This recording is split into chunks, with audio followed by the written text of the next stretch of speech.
तो फ्रेंड्स, आज से अपन सेकेंड ईयर की पैथोलॉजी स्टार्ट करने वाले हैं और सबसे पहली यूनिट जो पैथोलॉजी में अपन पढ़ेंगे वो है जनरल पैथोलॉजी। जनरल पैथोलॉजी एक बड़ी यूनिट है और आपको ये थोड़ी टफ लग सकती है, लेकिन अगर इसको सही से पढ़ा जाए तो बहुत ही आसान यूनिट ये आपको लगेगी। अब आपको करना क्या है, तो आपको इस चैनल पे जो भी लेक्चर्स अपलोड किए जा रहे हैं वो आपको रेगुलर देखने हैं और नोट्स को आपको पढ़ना है। इससे ज़्यादा आपको कुछ भी करने की ज़रूरत नहीं है। देखिए, जनरल पैथोलॉजी के अंदर जो फर्स्ट चैप्टर और पैथो का भी जो फर्स्ट चैप्टर है जो अपन पढ़ने वाले हैं वो है cellular adaptation and cell injury.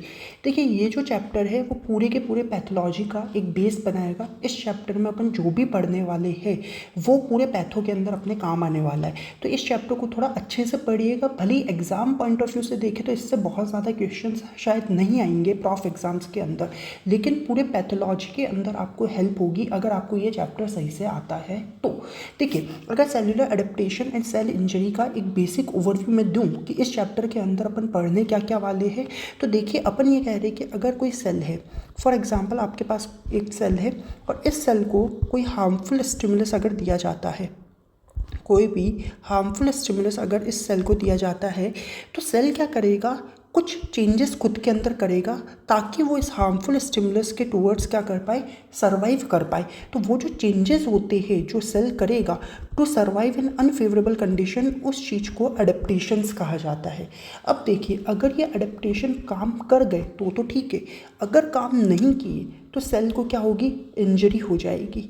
और ये जो इंजरी होती है वो दो तरीके की हो सकती है, एक तो रिवर्सिबल इंजरी हो सकती है तो एक इरिवर्सिबल इंजरी हो सकती है। देखिए, अगर हार्मफुल स्टिमुलस थोड़े टाइम के लिए रहा तो रिवर्सिबल इंजरी होगी, लेकिन यही हार्मफुल स्टिमुलस अगर बहुत लंबे टाइम तक रहेगा तो ये जो रिवर्सिबल इंजरी है वो इरिवर्सिबल इंजरी के अंदर कन्वर्ट हो जाएगी। और इरिवर्सिबल इंजरी के अंदर कन्वर्ट होने के बाद में सेल जो है वो अपने नॉर्मल स्टेट के अंदर वापस से नहीं जा पाएगा। रिवर्सिबल इंजरी के केस में क्या होगा कि आप सेल जो होगा वो वापस से नॉर्मल स्टेट में चल जाएगा, लेकिन यहाँ पे ऐसा नहीं होगा। अब अगर इरिवर्सिबल इंजरी हो रही है और अगर उसका कुछ नहीं किया गया, अगर सेल के अंदर कुछ चेंजेस नहीं हुए तो फिर क्या होगा, सेल डेथ हो जाती है, सेल डेथ होगी। और इन सब के साथ में आपको इंट्रासेल्यूलर एक्यूमुलेशंस देखने को मिलते हैं, इंट्रासेल्यूलर एक्यूमुलेशंस आपको देखने को मिलते हैं। तो ये पूरा का पूरा इस चैप्टर का फ्लो रहने वाला है कि देखिए, अपन सबसे पहले एडेप्टेशंस की बात करेंगे, एडेप्टेशंस के बाद में अपन सेल इंजरी की बात करेंगे जहाँ पे अपन रिवर्सिबल सेल इंजरी और इरिवर्सिबल सेल इंजरी की बात करेंगे, फिर अपन सेल डेथ की बात करेंगे और लास्ट में अपन इंट्रासेल्यूलर एक्यूमुलेशंस की बात करेंगे। इस फ्लो के अंदर अपन ये चैप्टर पढ़ने वाले हैं। देखिए, आज के लेक्चर के अंदर अपन सेल्यूलर एडेप्टेशन जो है वो स्टार्ट कर रहे हैं। देखिए, सेल्यूलर एडेप्टेशन में अपन ने ऑलरेडी बोला कि सेल्यूलर एडेप्टेशन जो है वो एक सेल के चेंजेस है ताकि वो अनफेवरेबल कंडीशन के अंदर सर्वाइव कर पाए। तो these are actually the changes कि कोई भी स्टिमुलस, अगर हार्मफुल स्टिमुलस अगर सेल को दिया गया है तो सेल क्या करेगा, कुछ चेंजेस करेगा ताकि वो सर्वाइव कर पाए इन अनफेवरेबल कंडीशन, और उस चेंजेस को सेल्यूलर एडेप्टेशन कहा जाता है। और ये जो हार्मफुल स्टिमुलस की अपन बात कर रहे हैं ये क्या हो सकता है, कोई स्ट्रेस की कंडीशन आ गई, कोई सेल इंजरी की कंडीशन आ गई, तो इन कंडीशंस के अंदर एक्चुअल में सेल जो है वो कुछ चेंजेस करेगा ताकि वो उस ऑल्टर्ड कंडीशन में, उस अनफेवरेबल कंडीशन में सर्वाइव कर पाए। उस चीज़ को सेल्यूलर एडेप्टेशन कहेंगे। अब सेल्यूलर एडेप्टेशन जो है वो मेनली 5 टाइप्स के होते हैं, मेनली 5 टाइप्स के सेल्यूलर एडेप्टेशन देखने को मिलते हैं। कौन कौन से, तो देखिए, एक तो होता है एट्रोफी, एक होता है हाइपरट्रॉफी, एक होता है हाइपरप्लेजिया, एक होता है मेटाप्लेजिया और एक होता है डिस्प्लेजिया। अगर मैं इन सब की डेफिनेशन आपको बताऊं तो देखिए, एट्रोफी के अंदर क्या होता है कि जो number and size of cell होते हैं वो कम हो जाते हैं। अभी अपन पढ़ेंगे भी एट्रोफी के बारे में, अपन इसी वीडियो में पढ़ेंगे कि सेल के नंबर और साइज जो है वो एट्रोफी में कम हो जाएंगे। हाइपरट्रॉफी में क्या होता है कि सेल का जो साइज होता है ना वो बढ़ जाता है, वो इंक्रीज़ कर जाएगा। तो हाइपरप्लेजिया के अंदर नंबर ऑफ सेल्स जो होते हैं वो इंक्रीज़ कर जाते हैं। मेटाप्लेजिया में क्या होता है कि one type of cell will convert to another type, की one type of cell another type के अंदर कन्वर्ट हो जाती है मेटाप्लेजिया में। तो डिस्प्लेजिया के अंदर डिसऑर्डरली सेल्यूलर डेवलपमेंट देखने को मिलता है। तो अपन एक एक करके इनके बारे में पढ़ेंगे। आज के लेक्चर के अंदर अपन एट्रॉफी के बारे में पढ़ रहे हैं। देखिए, if we talk about atrophy, तो अभी अपन ने बोला कि एट्रॉफी के अंदर क्या हो रहा है, number and size of parenchymal cells जो है वो क्या करेंगे, डिक्रीज करेंगे। जहाँ पे अपन कह रहे हैं कि पेरेन्काइमल सेल्स जो होते हैं वो किसी भी ऑर्गन की जो फंक्शनल सेल्स होती है उन्हें पेरेन्काइमल सेल्स कहा जाता है। और अगर फंक्शनल सेल्स के नंबर और साइज़ अगर डिक्रीज कर रहे हैं तो ओवरऑल ऑर्गन का जो साइज़ होगा वो भी क्या करेगा, डिक्रीज करेगा। ये एट्रॉफी हो रहा है। अब एट्रॉफी के कॉजेज़ की अगर बात करें तो एट्रॉफी मेनली दो कॉजेज़ की वजह से हो सकती है, या दो प्रोसेसेस या दो कंडीशंस में हो सकती है। और उस बिहाफ पे एट्रॉफी होती भी दो टाइप की है। एक तो फिजियोलॉजिकल एट्रॉफी होता है, तो एक पैथोलॉजिकल एट्रॉफी होता है।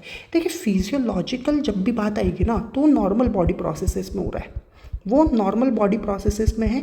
ये बॉडी के लिए हार्मफुल नहीं है, बल्कि ऐसा होना ज़रूरी है बॉडी के लिए। तो फिजियोलॉजिकल एट्रॉफी का मतलब ही ये है कि ये नॉर्मल बॉडी प्रोसेसेस में हो रहा है and this condition is not harmful for the body. लेकिन पैथोलॉजिकल एट्रॉफी का मतलब ही ये है कि ये एबनॉर्मल कंडीशन है। These are actually the abnormal condition. क्यों ऐसा? क्योंकि ये डिजीज्ड कंडीशन में होगी, एबनॉर्मल कंडीशंस के अंदर देखने को मिलेगा, और यहाँ पे ये जो कंडीशन है वो बॉडी के लिए हार्मफुल होगी। एक एक करके दोनों की बात करें तो सबसे पहले अपन बात करें अगर फिजियोलॉजिकल एट्रॉफी की, तो फिजियोलॉजिकल एट्रॉफी का एग्जांपल अपने पास आता है। एक तो atrophy of lymphoid tissue with age. Age के साथ में लिम्फॉइड टिश्यू की एट्रॉफी हो जाती है, यानी कि लिम्फॉइड टिश्यू के अंदर जो सेल्स का नंबर और जो साइज़ है वो डिक्रीज करेगा विद एज, और ये एक नॉर्मल कंडीशन है, फिजियोलॉजिकल एट्रॉफी का एग्जांपल है। तो वहीं अपन बात करेंगे atrophy of thymus in adult life. Adult life के अंदर थाइमस की एट्रॉफी हो जाती है। मतलब क्या है कि जब छोटे होते हैं ना तब थाइमस का जो साइज़ होता है वो बड़ा होता है। थाइमस का साइज़ बड़ा होता है बच्चों के अंदर। क्यों? क्योंकि बच्चों के अंदर इम्यूनिटी की रिक्वायरमेंट ज़्यादा होती है, पर जैसे जैसे एज बढ़ती जाती है वैसे वैसे इम्यूनिटी की रिक्वायरमेंट कम होती जाती है। तो थाइमस का जो साइज़ है वो भी कम होने लगता है। और वो कम कैसे होने लगता है? वो एट्रॉफी की वजह से होने लगता है कि थाइमस की सेल्स के नंबर और उनके जो साइज़ है वो कम होने लगेंगे, जिसकी वजह से थाइमस का साइज़ छोटा होने लगता है। वैसे ही फीमेल्स के अंदर आपको मीनोपॉज के बाद में गॉनेड्स की एट्रॉफी देखने को मिलती है। क्यों ऐसा? क्योंकि मीनोपॉज के बाद में ओव्यूलेशन नहीं होता है, ओव्यूलेशन का काम नहीं है, तो उसकी वजह से गॉनेड्स की क्या हो जाएगी, एट्रॉफी हो जाती है। नेक्स्ट अपन कह सकते हैं कि ब्रेन की एट्रॉफी हो जाती है विथ एजिंग। एज के साथ साथ में ब्रेन की भी एट्रॉफी देखने को मिलती है, और इसी वजह से अपन कह सकते हैं कि ओल्ड एज के अंदर आपकी रीजनिंग जो होता है वो स्लो हो जाता है, मेमोरी जो होती है वो कम हो जाती है। क्यों ऐसा? क्योंकि ब्रेन की एट्रॉफी हो गई है। Next we are gonna talk about the pathological atrophy, जो कि एबनॉर्मल कंडीशन में हो रहा है, डिजीज्ड कंडीशन में हो रहा है। अब देखिए, पैथोलॉजिकल एट्रॉफी जो है ना वो टोटल 8 टाइप्स का है, 8 टाइप्स का होता है। और इनको याद रखने का तरीका है सिड नैप। ये एक न्यूमोनिक है जो आप याद रख सकते हैं to remember the types of pathological atrophy. SIIDDNEP। ठीक है, एक एक करके इनकी बात करें। सबसे पहले S से क्या होता है, स्टारवेशन एट्रॉफी होता है। सबसे पहले एस से स्टारवेशन एट्रॉफी होता है। स्टारवेशन एट्रॉफी नाम से ही पता चल रहा है कि जो सेल्स है वो स्टार्व करेगी, मतलब उन्हें न्यूट्रिएंट्स नहीं मिलेंगे। तो सबसे पहले क्या होगा कि कार्बोहाइड्रेट और फैट का डिप्लीशन होगा। अब देखिए, कार्बोहाइड्रेट और फैट का डिप्लीशन होना एक नॉर्मल चीज़ है। क्यों ऐसा? क्योंकि बॉडी जो होता है वो कार्बोहाइड्रेट को कंज्यूम करता है, और कार्बोहाइड्रेट जब खत्म हो जाता है तब बॉडी फैट को कंज्यूम करने लगता है। ये एक नॉर्मल चीज़ है। But carbohydrate and fat depletion will be followed by protein depletion. अब ये चीज़ जो है वो एबनॉर्मल कंडीशन है कि अगर प्रोटीन का अगर डिप्लीशन होने लग गया बॉडी से तो फिर दिक्कत होने लगेगी, प्रोटीन की कमी अगर होने लग गई तो। अब उसकी वजह से क्या क्या होगा? उसकी वजह से एक तो आपको वीकनेस देखने को मिलेगी, इमेशिएशन देखने को मिलेगा, एनीमिया की कंडीशन देखने को मिलेगी, और इन सब की वजह से बॉडी का जो वेट है वो कम होगा, बॉडी का वेट लॉस होगा। और इस सब की कंडीशन की वजह से जो वेट लॉस हो रहा है इस कंडीशन को कैकेक्सिया कहते हैं। ये स्टारवेशन एट्रॉफी के अंदर देखने को मिलेगा। ठीक है, तो अपन ने एस की बात कर ली। फिर अपन बात करेंगे आई से। आई से होता है इश्यमिक एट्रॉफी। इश्यमिक एट्रॉफी अपन का पता है कि इसके अंदर क्या होगा, इश्कीमिया देखने को मिलेगा। इश्कीमिया का मतलब ही क्या है कि जो ब्लड सप्लाई है वो कम हो जाएगी। अब ब्लड सप्लाई कम कब होगी, तो वो एथेरोस्क्लेरोसिस की वजह से कम होगी। एथेरोस्क्लेरोसिस जो होता है वो ब्लड वेसल्स की एक इन्फ्लामेटरी डिजीज़ होती है। ये अपन जब सिस्टमिक पैथो पढ़ेंगे तब पढ़ेंगे भी कि एथेरोस्क्लेरोसिस क्या होता है, बट अभी के लिए ये है कि भाई एथेरोस्क्लेरोसिस एक इन्फ्लामेटरी डिजीज़ होती है आपके ब्लड वेसल्स की, जिसकी वजह से क्या होगा कि ब्लड सप्लाई जो है वो कम हो जाएगी। और ब्लड सप्लाई अगर किसी ऑर्गन को कम होगी तो उसका श्रिंकेज हो जाएगा। मतलब ब्लड सप्लाई अगर कम होगी तो मतलब ही ये है कि जो ऑक्सीजन है, जो न्यूट्रिएंट्स है, वो किसी भी ऑर्गन तक सही से नहीं पहुंच पाएंगे। अगर ऑर्गन तक न्यूट्रिएंट्स नहीं पहुंच रहे हैं, अगर ऑक्सीजन नहीं पहुंच रही है, तो ऑर्गन की जो सेल्स होगी वो क्या करेगी, स्टार्व करेगी, उन्हें न्यूट्रिएंट्स नहीं मिल पाएंगे। और फिर वो क्या करेगी, आपके पहले तो कार्बोहाइड्रेट कंज्यूम कर रही थी, फिर फैट कंज्यूम कर रही थी, फिर प्रोटीन को कंज्यूम करने लगेगी, जिसकी वजह से ऑर्गन का श्रिंकेज होगा, जिसकी वजह से अपन कहेंगे ऑर्गन का साइज छोटा होता जाएगा, यानी कि एट्रोफी देखने को मिलेगी। क्यों ऐसा, क्योंकि ब्लड सप्लाई कम हो गई है। Ultimately ischaemic atrophy starvation atrophy में ही लीड कर रहा है। यहाँ पे भी अपन कह रहे हैं कि प्रोटीन जो है मेन लॉस होने लगेगा। ठीक है, मेन रीज़न यही है क्योंकि ब्लड सप्लाई कम हो रही है। इसका एग्जांपल क्या हो सकता है, तो atrophy of brain in cerebral atherosclerosis. Next अपन बात करेंगे SII, अपन ने ट्रिक क्या बोली थी, SIIDDNEP, तो अपन ने S से बात कर ली, I से बात कर ली। नेक्स्ट आई अपन बात करेंगे इडियोपैथिक एट्रोफी।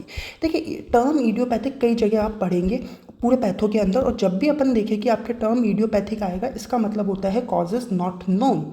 किसी भी चीज़ के अगर कॉजेज नहीं पता है कि वो हुआ किस वजह से है, तो पैथो के अंदर उसे इडियोपैथिक कहा जाता है। और इडियोपैथिक एट्रोफी का एक एग्जांपल यहाँ पे है, वो है मायोपैथीज, ये आपको याद रखना है। नेक्स्ट अपन बात करेंगे डिसयूज एट्रोफी। डिसयूज एट्रोफी नाम से ही पता चल रहा है कि अगर किसी ऑर्गन को यूज़ में ही नहीं ले रहे हो, अगर यूज़ में ही नहीं ले रहे हो तो उसकी एट्रोफी हो जाएगी। एग्जाम्पल के तौर पे wasting of muscle if not used for very long period of time. Next अपन बात करेंगे डेवलपमेंटल डिसऑर्डर्स। डेवलपमेंटल डिसऑर्डर के अंदर क्या होगा, डेवलपमेंटल एनोमलीज देखने को मिलेगी जो कि कॉन्जेनाइटल कंडीशंस हो सकती है।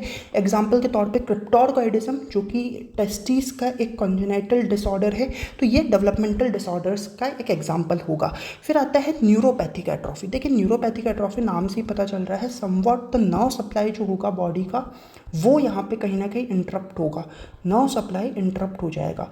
तो नर्व सप्लाई अगर किसी भी ऑर्गन को हो रहा है, वो नर्व सप्लाई इंटरप्ट हो जाएगी। नर्व सप्लाई अगर इंटरप्ट होगी तो सेल्स जो है या जो ऑर्गन है उसको सिग्नल्स बराबर नहीं मिल पाएंगे। सिग्नल्स अगर उसे सही से नहीं मिल पाएंगे तो ऑर्गन जो होगा उसका यूज़ जो होना चाहिए था वो प्रॉपर्ली नहीं हो पाएगा। इन शॉर्ट द ऑर्गन का जो होगा वो एट्रोफी हो जाएगा। इसका एग्जाम्पल आ सकता है पोलियोमाइलिटिस, जिसे अपन पोलियो की बीमारी कहते हैं। पोलियो जो होता है उसका पूरा नाम पोलियोमाइलिटिस है और उसके अंदर न्यूरोपैथिक एट्रोफी देखने को मिलता है। नेक्स्ट बात करेंगे अपन एंडोक्राइन एट्रोफी की। देखिए एंडोक्राइन एट्रोफी के अंदर क्या हो रहा है कि किसी भी टिश्यू का मेटाबॉलिज्म जो है वो कम हो जाएगा। मेटाबॉलिज्म अगर कम होगा तो कंजम्पशन कम होगा, कंजम्पशन कम हो जाएगा, यानी कि एनाबॉलिज्म और अपन कह रहे हैं कैटाबॉलिज्म जो है वो यहाँ पे डिस्टर्ब हो जाएगा और इसकी वजह से अपन कह रहे हैं एट्रोफी हो जाएगी ऑर्गन की। एग्जाम्पल के तौर पे hypothyroidism. Next we can talk about the pressure atrophy. देखिए प्रेशर एट्रोफी क्या है कि सपोज ये कोई ऑर्गन है और इस ऑर्गन के अराउंड में कुछ स्ट्रक्चर्स बन गए, कुछ भी स्ट्रक्चर बन गए और वो स्ट्रक्चर्स जो है वो इस ऑर्गन के ऊपर प्रेशर डाल रहे, क्या डाल रहे हैं, प्रेशर डाल रहे हैं, जिसकी वजह से ऑर्गन का साइज़ जो है वो छोटा हो रहा है, उसकी एट्रोफी हो रही है। अब ये जो स्ट्रक्चर्स बन रहे हैं वो स्ट्रक्चर्स किन किन वजह से हो सकते हैं, तो कोई एन्यूरिज्म की वजह से हो सकता है, बिनाइन ट्यूमर हो सकता है या सिस्ट हो सकता है। ABC याद रखेंगे अपन कि एन्यूरिज्म, बिनाइन ट्यूमर या सिस्ट हो सकता है। अब इसके एग्जाम्पल में अपन कह रहे हैं atrophy of sternum due to aneurysm of arch of aorta, याद रहेगा ये। तो ये सारे टाइप्स के अपन ने पैथोलॉजिकल एट्रोफी की बात कर ली। अब देखिए जब अपन पैथो पढ़ेंगे तो ऑब्वियसली बात है कि अपने को हर कंडीशन की पैथोलॉजी पढ़नी पड़ेगी। पैथोलॉजी के अंदर अपन एक तो ग्रॉस फीचर्स की बात करते हैं, ये पूरे पैथो के अंदर है कि एक तो अपन ग्रॉस फीचर्स की बात करते हैं, एक अपन जब पैथो पढ़ेंगे तब अपन माइक्रोस्कोपिक फीचर्स की बात करते हैं और कुछ जगहों पे अपन अल्ट्रा स्ट्रक्चरल स्टडीज़ भी करते हैं। अल्ट्रा स्ट्रक्चरल स्टडीज़ भी करते हैं, बट मेनली ग्रॉस और माइक्रोस्कोपिक फीचर्स की बात करते हैं। तो देखिए एट्रोफी के केस में जब अपन पढ़ेंगे ग्रॉस फीचर्स के, तो अपन ने पहले ही कह दिया कि ऑर्गन साइज जो है वो कम होगा। ग्रॉस फीचर्स का मतलब ये है जो अपने को नेकेड आइज से विजिबल हो जाएंगे, जिसको अपन देख के बता पाएंगे कि हुआ क्या है। और माइक्रोस्कोपिक फीचर में ऑब्वियस सी बात है अपने को माइक्रोस्कोप यूज़ में लेना पड़ेगा। तो यहाँ पे ग्रॉस फीचर क्या है, ऑर्गन साइज जो है वो कम हुआ है। लेकिन यहाँ पे जो माइक्रोस्कोपिक फीचर्स होंगे वो क्या होंगे कि सेल ऑर्गेनल्स जो है वो कम हुए हैं। सेल ऑर्गेनल्स में फिर चाहे फिर वो माइटोकॉन्ड्रिया हो, मायोफिलामेंट हो, एंडोप्लाज्मिक रेटिकुलम हो, ये सब के नंबर जो है वो कम हुए। अब किसी सेल के अंदर अगर ऑर्गेनल्स कम होंगे तो अल्टीमेटली सेल साइज जो है वो भी कम होगा। बट यहाँ पे नंबर ऑफ ऑटोफेजिक वैक्यूल्स जो है वो बढ़ रहे हैं। ऑटोफेजिक वैक्यूल्स क्या करेंगे, ऑटोफेजिक वैक्यूल्स जो होंगे वो सेल्फ डाइजेस्टिबल वैक्यूल्स होंगे, ये डाइजेस्टिबल वैक्यूल्स होंगे, ठीक है। These are responsible for autophagy, ठीक है। जिसकी वजह से क्या होगा कि ये जो ऑटोफेजिक वैक्यूल्स है वो एक्चुअल में रेसिडुअल बॉडीज़ का फॉर्मेशन करते हैं। रेसिडुअल बॉडीज़ का मतलब क्या है कि सपोज ये ऑर्गन है और किसी ऑर्गन के अंदर अपन कह रहे हैं कि ऑटोफेजिक वैक्यूल्स प्रेजेंट है, और ये जो ऑटोफेजिक वैक्यूल्स है ये क्या करेंगे, पूरी सेल को ख़त्म कर देंगे, खा जाएंगे एक तरीके से।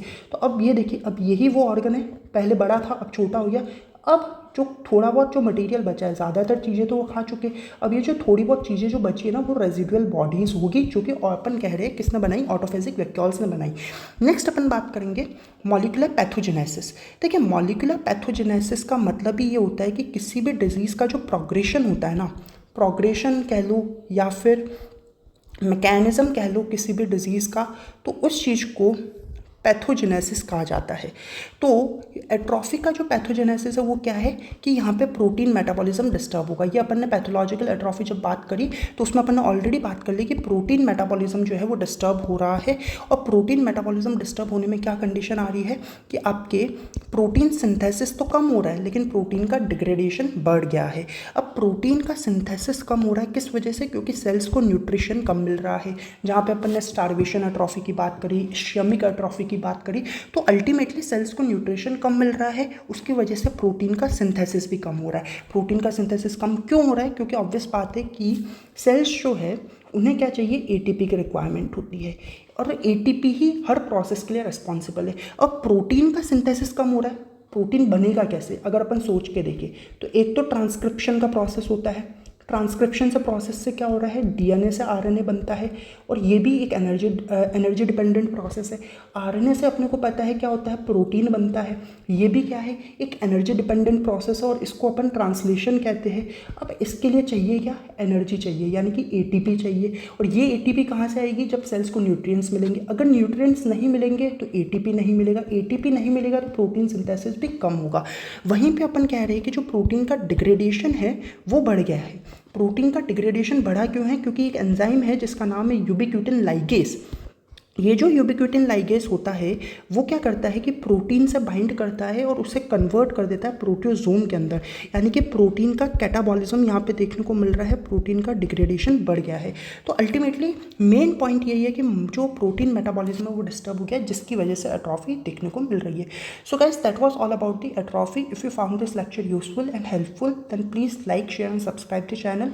और सेकेंड ईयर से रिलेटेड आपको कौन से बुक्स फॉलो करने हैं, कौन से रिसोर्सेज फॉलो करने हैं, आपको पढ़ना कैसे है, हर एक सब्जेक्ट से रिलेटेड जो जो आपके स्ट्रैटेजीज हो सकती है वो इस चैनल पे एक वीडियो डाला गया था। मैं आपको रिकमेंड करूँगा कि आप वो वीडियो ज़रूर से देखिएगा, क्योंकि आपके पूरे सेकंड ईयर के अंदर वो आपको हेल्प करेगा।